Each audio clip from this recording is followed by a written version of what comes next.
Welcome back to another episode of Ultimate Potential, a mental health podcast. I'm Tony. And I'm Craig. And today we are going to be speaking with the true GOAT of outdoor behavioral health, none other than Will White himself. That is a true statement, Tony. That's a true statement. So we're excited. We're excited to chat with you. Will, why don't you go ahead and start out? Just tell us a little bit about yourself. Tell our listeners about your professional background, anything personal you'd like to share. Yeah, I think I should start with my personal background to give that gives sort of entrance into my professional background. I grew up in the Northeast in New England and was the youngest of three, and grew up in the 60s, 70s. And I was really programmed in my family system to become a person who would grow up to be a mental health professional who worked in the outdoors. As frankly, my mom struggled with mental health issues throughout our lives, and my role in the family system was as a caretaker. And my father, who was a successful business person and truly a great provider for all of us, only seemed happy when he was in outdoor settings most of the time at our family farm that my great-grandfather had in New Hampshire. And when he was hiking and working on the farm, he just seemed happier. And I watched both of this, my parents growing up and seeing this, and like, So in early ways, I was programmed. And at the tender age of 14, my father impelled me to attend an outdoors-oriented paramilitary organization, which was somewhat of a boot camp because it was run by former military guys, and at least the one I was involved with. And as much as it was quite challenging, it also gave me the tools to develop self-discipline and the ability to survive in the outdoors. And I finished that program at age 17, and I still have the badge from leveling up through that program, although it would not formally be called wilderness therapy at these times. From this perspective, in this present place of 2026, it was truly therapeutic for me, and that program is quite well known, even though it's somewhat controversial, but it provided a life-changing experience for me, and I believe many of your listeners, and maybe both of you, because that program was the Boy Scouts of America. I was going to say, paramilitary, outdoors, leveling up and getting badges, and yes, okay. I thought, is he talking about the Boy Scouts? My leaders were former Marines from Korea and World War II. And so every program, not unlike wilderness therapy, right? Every program's different. Every Boy Scout troop is different. And this sort of launched my career. I became to love the outdoors, and I ended up going to school out west, actually in Colorado. I got my undergraduate degree and my master's degree.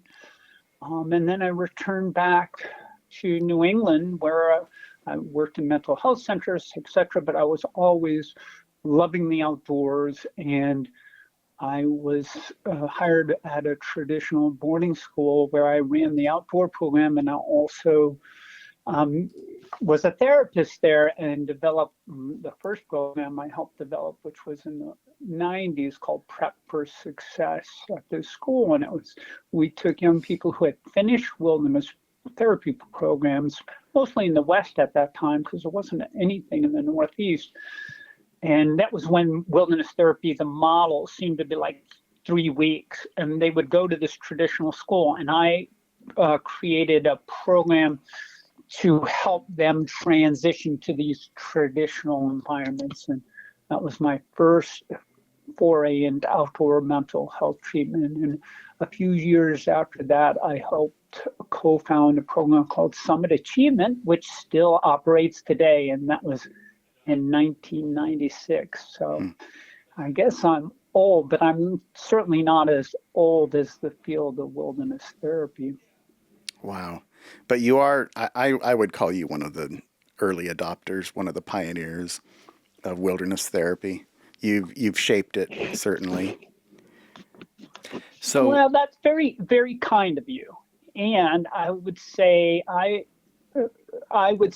I have helped create a history of wilderness therapy, but it goes back, eons to indigenous people and biblical writings. I mean, the use of the outdoors to help young people transition to adulthood is as old as time itself. Yeah. it really is. And those who have been through it hold it, almost sacred, even the ones who hated it, right? So, yeah. Talk to me about, why don't you share with our listeners, anyway, just what you believe about why it is effective and how effective is it? I mean, there's so many different ways to approach this. There's sailing ships, and there's, wilderness alone as the intervention. There's clinically astute, therapists out hiking with kids. There's so many different models, so many different areas, so much history, but encapsulating it all into an answer about effectiveness, the why and the how.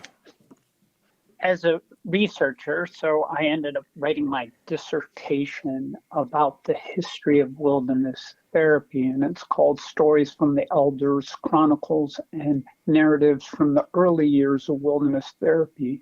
In terms of research, there is so much research about how effective actually most models of wilderness therapy are, whether it's the wilderness camp models that were happening in the United States in the 1920s and 30s and 40s, or tent therapy that occurred in 1910 at the Manhattan Institute for the Insane. I mean, the outdoors to be assessed to help with mental health treatment, there's huge amounts of data, but I will encourage all of your listeners to see it for themselves, right? If we are more regulated, if we spend time in the outdoors, and we evolve much of our time in the outdoors, hunting, fishing, and we're in this modern era where everything moves so quick, which helps, unfortunately, deregulate many of us who don't spend more time taking care of their mental health, whatever form of mental health treatment or mental health practices, wellness practices, in order to regulate. The effectiveness is there. Most of your listeners have heard it and experienced it themselves. I mean, there's so much out there and how effective it is, but the main things I would just say is it helps regulate us. It slows us down and helps us using nature as a healing tool. It helps us put life in perspective. Yeah, when I think about just my own experiences with everybody has their own thoughts and feelings about going out and communing with nature. To me, the word that comes to mind is clarity. Anytime I'm able to leave the fast pace of life and disconnect and return to a state of nature, I just feel like there's a fog that lifts and I'm able to see clearly who I am, what's important, what's not important. The things that are causing me anxiety sometimes are just put into perspective, and that clarity. And then the other thing is connection. The people that you're out there with, there's nothing in between you and them distracting you. Your phones, your tech, your busyness, your schedule. You're just out there together, following the rules that Mother Nature sets. Yeah. So true, and there's books about that. There's Florence Williams wrote recently a book called The Nature Dix, and she's a reporter and researcher. And she talks about the dosage for a lot of adults is 3 days in the outdoors. That helps us, brings us to that's a good dose to help reset ourselves for what we may be facing. The model of wilderness therapy, I was obviously tongue-in-cheek talking about Boy Scouting, but it was a therapeutic experience for me, and it was a rite of passage for me, as it is for many people, scouting or summer camps or some sort of adventuring, because it taught me that I could do hard things without my parents, with a team of other people. And, in those days, it wasn't all this high-tech stuff. We were out there cotton stuff, like really struggling out there, especially in the Northeast with the weather, like making fire and surviving in the White Mountains for the weekends. Yeah, that's, I often think about my own childhood and, camping with my little friends in grade school, taking off without even telling my parents, and in old sleeping bags that didn't keep you warm, and clothes that didn't keep you warm, and boots that gave you blisters, but we survived, so that, yeah, it just makes me smile inside. But hey, in the modern, I don't know when in your mind, like the modern outdoor behavioral, the wilderness therapies, like, I don't know what year your cutoff is, or what even defines, modern. Is it mid 90s? Is it about the time that you co-founded, your own program? Is it the glory years of the early, 2010s or mid 2000s, or talk to us about this trend of having it grow and be so accepted as a therapeutic, legitimized, intervention for seriously, serious diagnoses, young people with pretty significant problems. And then talk to me about what's happening recently, where it just appears to be like so many fewer families are trusting this model.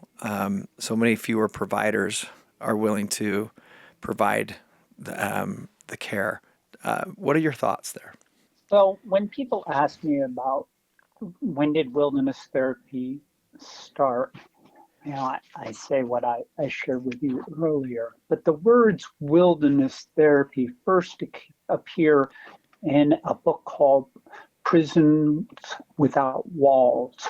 And it was in the 70s that the president of Colorado Outward Bound talked about wilderness therapy. That term, that's the first time I was able to find that term.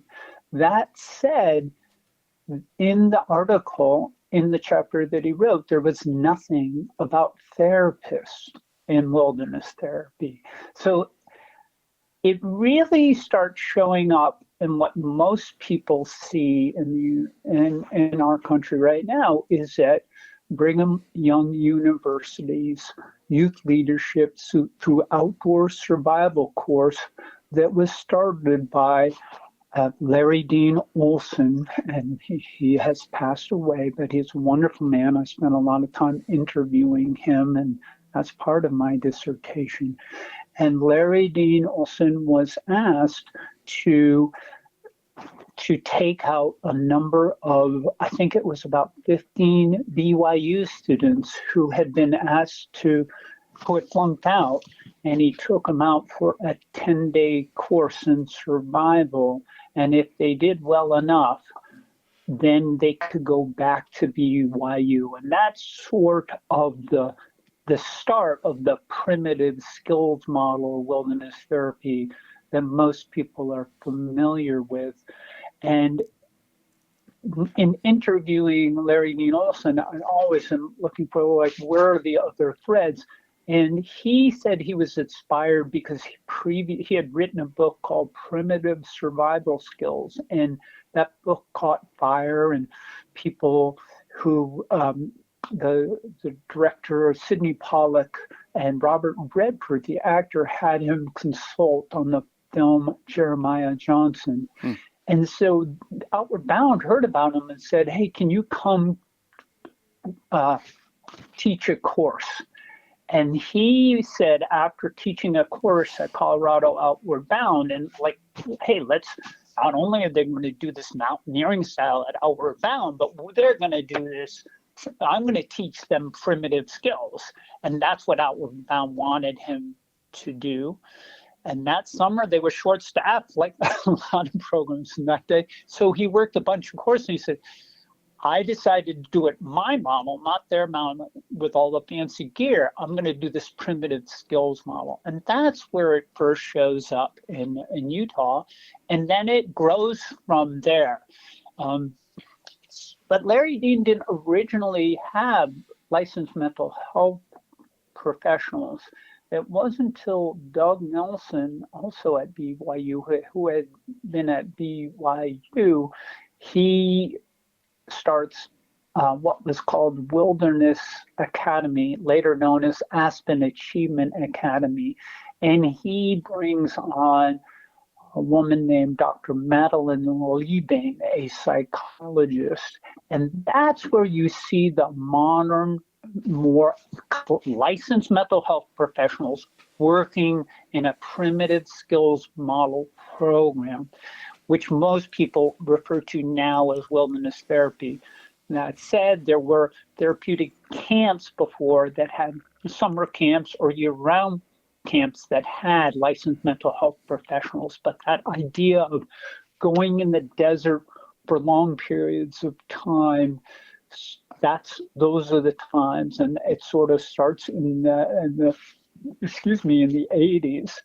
And it grows from there, and it grows quite rapidly until 2008, and then it shrinks after the Great Recession.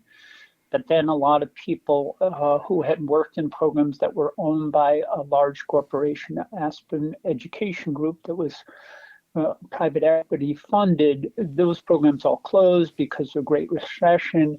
A lot of people who had worked in those programs then went on to start their own programs, and those programs all grew and grew up till about 2 years ago, when we see a real retrenchment of the field once again, and that's what happens.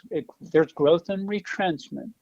What I like to tell people and encourage people to see is, well, wilderness therapy, there's less program, etc. And I'm saying, yes, there are, but there's also less Outward Bound courses than ever before. National Outdoor Leadership School has less courses going. So if we look at wilderness therapy as a subcategory of outdoor experiential programs, longer term, those numbers are dropping everywhere. So it's not just wilderness therapy, it's longer term for adolescents or young adults experiences in the outdoors. When I say longer term, I'm talking 3 weeks plus, because talking to the director of National Outdoor Leadership School and others that were bound, they can fill the very short courses, like 7 days or less. They can't get what used to be the common long-term programs. What's happening currently right now in early 2026 is most of the wilderness therapy programs that I know who have gone through this period of retrenchment and restabilization are actually doing pretty well, and they're pretty busy. So maybe part of the field got overbuilt. I don't know, but I do know that parents and young people are less interested in any outdoor, longer-term outdoor experience. Will, do you think that the retrenchment, as you say, or the contraction of the profession is due in any part to young people or their parents being less willing to allow themselves to do hard things, uncomfortable things? The thought of having my child go out to a 10 to 12 week therapeutic outdoor program feels brutal, primitive, too hard? Yes, I do. Mm. I think it, but I like to generalize to day-to-day living. We are seeing an increase in anxiety. We're seeing more young people who are often more accommodated and in some ways in, catered to in a way that is almost and Paul Petzel, the founder of National Outdoor Leadership School, used to talk about it as like in order for people to grow, they have to be challenged. And there is less challenging going on. And part of that, I don't want to sound like the old person, like, you kids, it was much tougher back in the day, but it was. And it the adoption of technology to the extent that it has invaded and been sold to all of us has made us less resilient as human beings. So I think parents are afraid, as any parent. I understand the parents' perspective, and also young people afraid, especially because there was a period of time, and obviously you can read about that, and you can read about it in my book or my dissertation or listen to my podcast. Yeah, there has been controversial aspects of the field, but I've been working in mental health for since the 80s, and there's been controversies in mental health since I've been in it, whether it's wilderness therapy, outdoor therapy, or residential or hospital settings. Mm-hmm. Well, And yet, most people don't talk about all the positive stuff. but there's controversy in every field, medical and nursing, you name it, there's controversy. And there are always bad actors in every profession, teaching school or driving school buses, right? So I think what's really come out for me, Will, is the social stigma and the social media and organized efforts to really scare families that actually their children need this or could benefit greatly from it. But they're so afraid because of the outliers, because of a few bad experiences. Can you talk to us can you share with us like the most current research? And it just seems so crazy to me that when I look at data, like pure, just scientific, like pull it up on AI or whatever, like, am I more likely to get abused or hurt or die driving in a car, being in a family reunion, being at a youth sports camp, being in a private school, being in a public school, being in college, you name it. There's some pretty cool research out that talks about the number one safest place, literally the safest place that you can be as a young person is in an outdoor wilderness program, right? But yet that seems the most scary. And that's what there's this huge growing trend to try to scare families away from this because it's quote unquote dangerous, when in reality, the data proves it's not just safe, but it is the safest. Can you talk to us about that? And how does that feel? I mean, I want to know your emotional reaction to this, not just your historical textbook answer.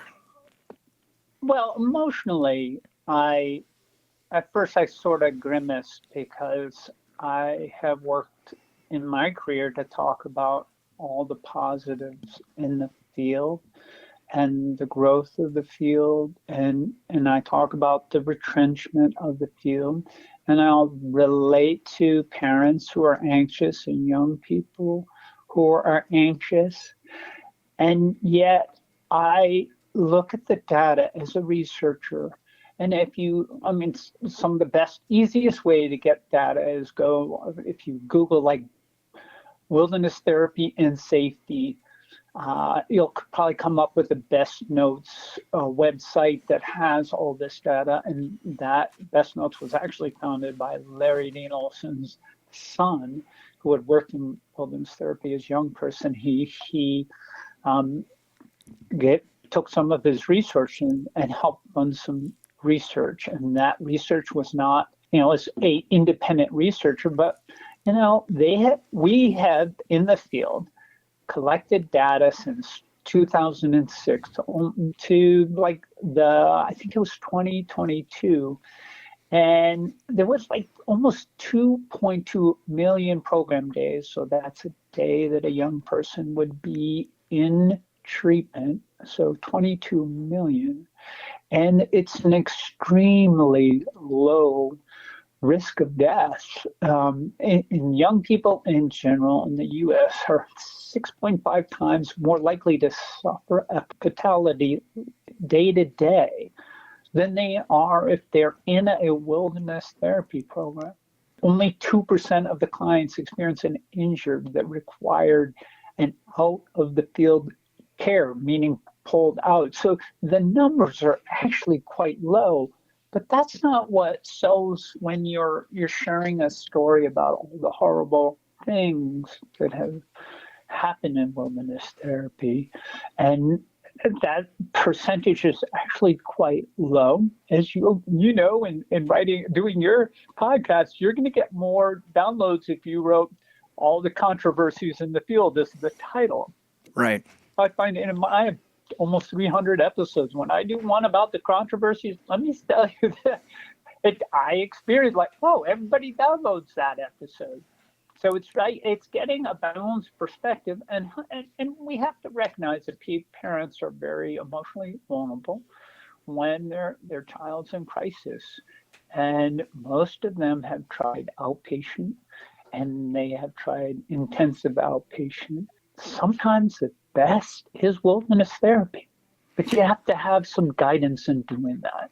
You have to move away from all that emotional reactivity to really look at the data.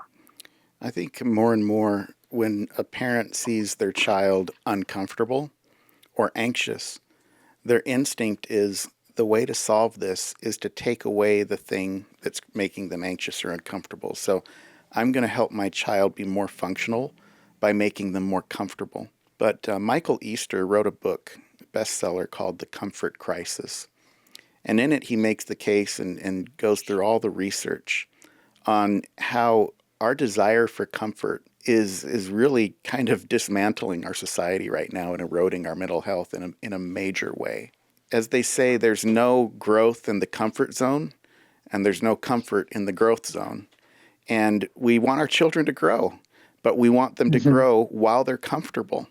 And going to an outdoor behavioral health program and having a wilderness experience, by very definition, is going to be uncomfortable. I mean, when you go camping, there's discomfort, but that's part of the ingredients that makes it so beautiful and helps you grow. So I think that right now society is in a strange place. The pendulums shift, but I think right now people are very scared. People are very intolerant of discomfort. If, asking your child to do something hard, there are some in this society that would say that not only is that inappropriate, but abusive. And that's just the trend that I'm seeing. And so, no wonder wilderness is contracting. Wilderness therapy is contracting right now. My hope is that we'll kind of snap out of this insanity and get back to a place where we know that difficulty is our friend, not our enemy, to a degree. So, Will, I am wondering, you've hosted your own podcast for many, many, many years, and you've heard so many stories from so many families and young people seeking mental health treatment.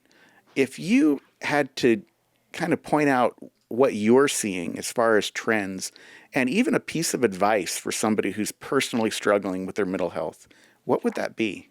Well, first, let me clarify. I don't think the field is retrenching anymore. I think it's stabilized, and in some aspects it's growing because we see much more use of the outdoors and outpatient therapy than ever before. That's good to hear. First, yeah, I mean, the bottom line is I think it's stabilized and that it's growing because the programs that made it through this last experience of shutting down and whatnot, or I think you're going to see some new programs opening in the next number of years. What is the key part about getting help is always about the relationship.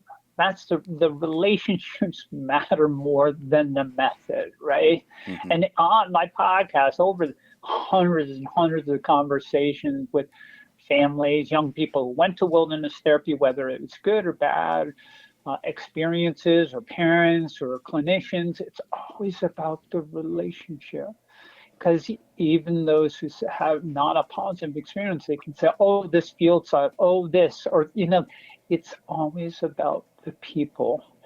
And I think that's so important to point out. And then I think we have, as behavioral health care in general, is much more relationship oriented than when I was like being trained in like blank slate and tabula rasa, Mm-hmm. I mean, some of the stuff in the early years that I was working in the 80s and at Boulder Mental Health for Boulder Mental Health, I mean, with restraining young people and doing that was just the model. That's what everybody thought that was the right way to do it. And now we have moved to a much more relationship based. I think what you're referring to in terms of accommodating young people, I think it's a bit of a challenge, and it's why you're seeing the spikes of anxiety. Part of that, and there's a whole model of treatment of anxiety that I know you use at Telos, is exposure response prevention, which Mm-hmm. is it's very much like wilderness therapy, Yes, it right? is. If you move the wilderness out of bed, you just say, hey, you're going to be challenged to do something you don't want to do, which is pretty much what we all have to do every day in our lives, right? We can't just sit there, just like whatever that Disney film, like Wall-E, just sitting there and just watching videos and consuming massive amounts of not very healthy foods. We have to be challenged to grow as individuals. And I actually do hear more and more from parents and from employers and from professors. And I do some college teaching, is like they're kind of done accommodate. People like, no, if this is a 40-hour work week and you're expected to do 40 hours. And those there's a swing back to, and hopefully it doesn't go too far to the rigid systems that could be behavioral without emotion or without connection. So I see the move. I'm optimistic with what I'm seeing with behavioral health care and actually with wilderness therapy. And I think parents are much more, and young people themselves, they want to get better. And they want to do hard things because life is full of hard things. Will, we're going to reminisce a little bit. I loved what you said about it's about the relationships, right?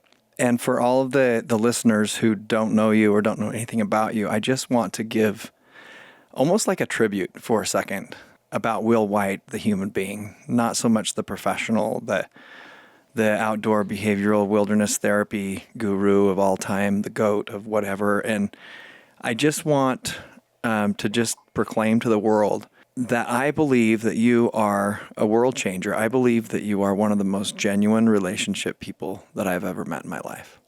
And so it is such an honor to have you in my life, but also just in the world of mental health and on our podcast, of course. I remember back in 2000, I think you and I were elected to the NatSat board in its first election, and we served together. I think it's been like 26 years that we've known each other. Not one time have I ever not felt your warmth and your genuineness, not just toward me, but toward every human being that I've ever watched you interact with. Mm-hmm. So it's no wonder, right, that you are so passionate about that comment. It's, relationships first. And that you have fallen in love with such this whole idea of outdoor behavioral connection with not just nature, but with the people who spend their time in nature. So with that, Will, I'd like to have you, because I do see you as one of the best resources, anywhere in the world. Would you spend some time and give us your website, your books, your podcasts, how can people learn from you more, connect with you more? And I know a no shame self-promotion piece, but as we close up this podcast, we want people to know a little bit more how to connect with you. Can you share some of your main stuff with us?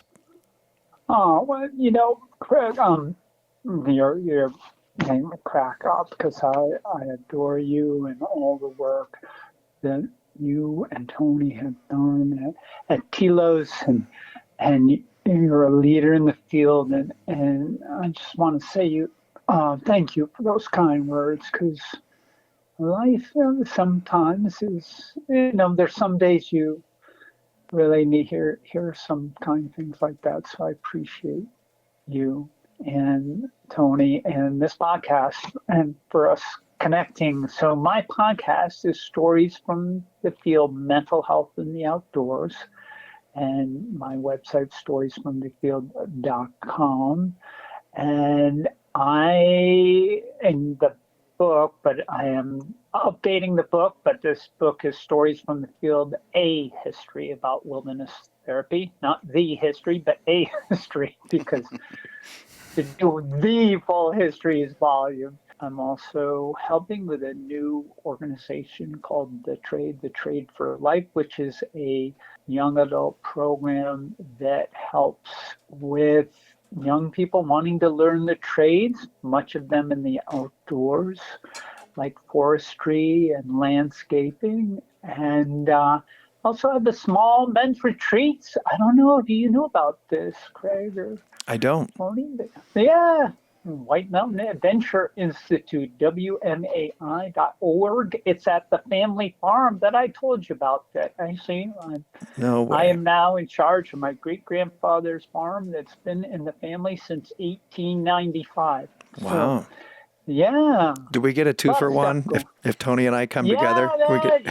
You come free. You come spend some time within the White Mountains, and although they're nowhere near as grand as the mountains in Utah, they're old, and there's a lot of history here. And I just want to appreciate all that you're doing to help young people and their families.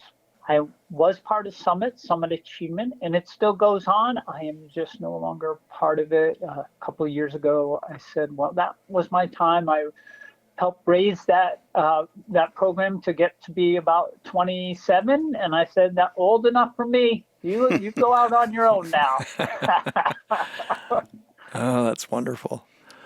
Well, thank you for sharing all that stuff. We're going to have links on our podcast, so show notes, and you can link if you're a listener and interested to learn more about the wisdom of this great man.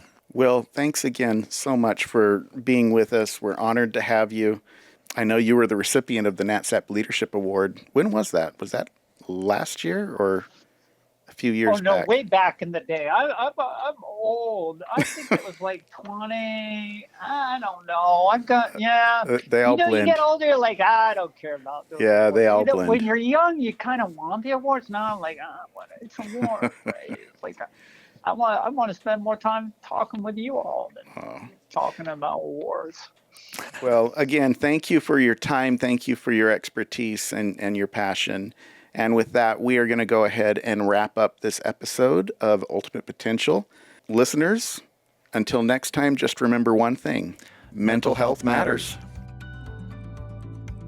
Thanks for listening. Your mental health journey is so important to us. We'd love your help spreading the word so we can reach as many people as possible. Don't forget to share, like, and subscribe here on our social media or wherever you access your podcasts. Thanks.